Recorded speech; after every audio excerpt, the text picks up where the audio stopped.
cordial saludo, mi nombre es Eddie Hasblay de Chico, estudiante de Administración en Salud de la Universidad La UNAD. En esta presentación vamos a encontrar todo lo que tiene que ver con normatividad de la historia clínica, semiología, terminología de la semiología, métodos exploratorios, signos vitales y algunos métodos que se le realizan a los pacientes dentro de una consulta. Normatividad vigente en Colombia. La historia clínica. La historia clínica es un documento privado obligatorio y sometido a reserva en el cual se registran cronológicamente las condiciones de salud del paciente, los actos médicos y los demás procedimientos ejecutados por el equipo de salud que interviene en su atención. Dicho documento únicamente puede ser conocido por terceros con previa autorización del paciente o en los casos previstos por la ley. Algunas características de la historia clínica tienen que ver con la integralidad del paciente en todas sus dimensiones, secuencialidad, racionalidad científica, disponibilidad y oportunidad.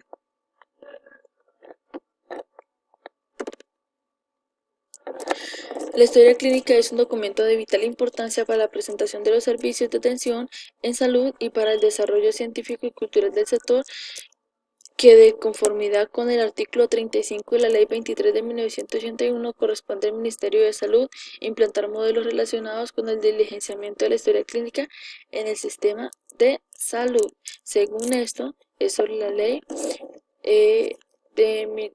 la ley 100 de 1993, donde se encuentra la resolución del número 1995 de 1996 del 8 de julio.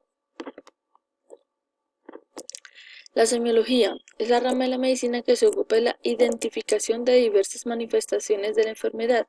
Está dividida en dos grandes partes, que la semiotécnica es la técnica donde se busca el signo o las enfermedades, y la clínica propedéutica, que enseña la preparatoria destinada a reunir e interpretar todos los signos y los síntomas para llegar a un diagnóstico. Las terminologías más relevantes son los signos, síntomas, síndromes, enfermedades, anamnesis, historia clínica. Todo esto tiene que ver con la semiología médica. La historia clínica. La historia clínica se origina en el primer episodio de enfermedad o de control de salud en el que se atiende al paciente, ya sea en un hospital, un centro de salud de atención primaria o en un consultorio médico.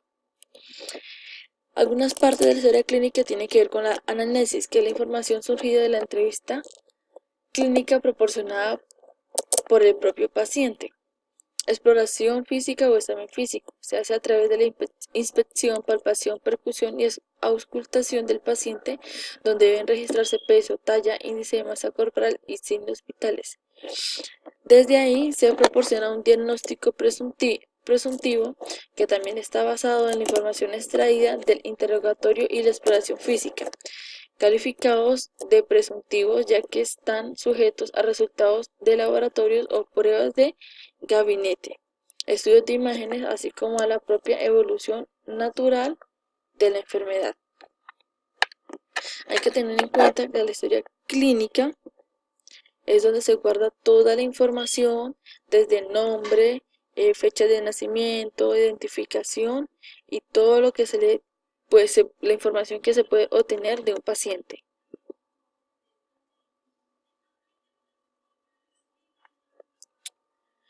La historia clínica tiene una cadenita donde vamos a encontrar lo que es docente, información, investigación epidemiológica, legal y jurídica, control de calidad, gestión clínica y planificación y facturación y asistencial. Todos estos temitas van en consecuencia de la historia clínica y de las enfermedades que se estudian.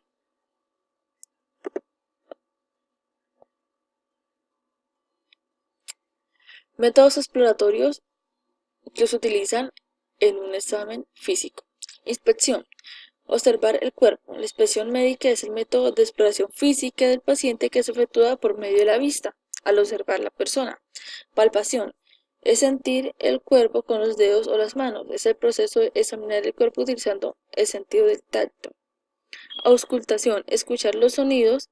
Es un procedimiento clínico de exploración física que consiste en escuchar de manera directa o por medio de instrumentos como es el estetoscopio o fonendoscopios. Acá se pueden escuchar lo que son los latidos del corazón o sonidos abdominales o percutivos de los pulmones.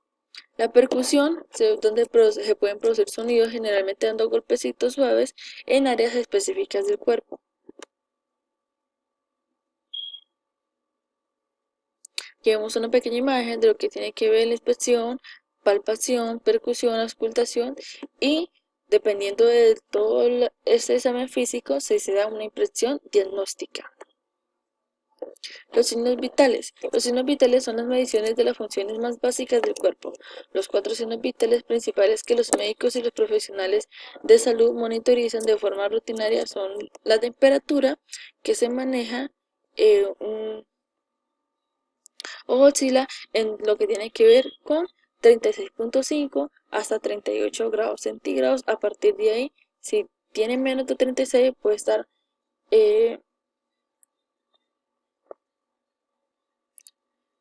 hipotérmico o a partir de los 38 puede presentar fiebre.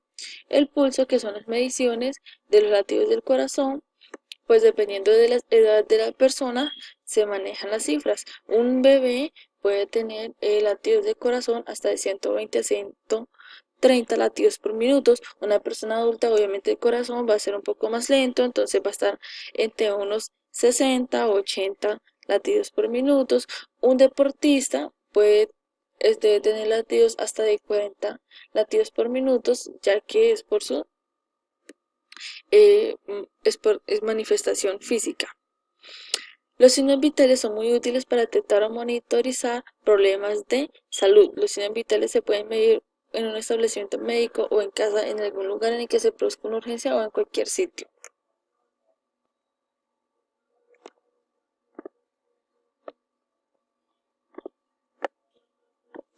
Aquí vemos algo pequeño sobre los signos vitales. La tensión arterial, que es la presión de la sangre.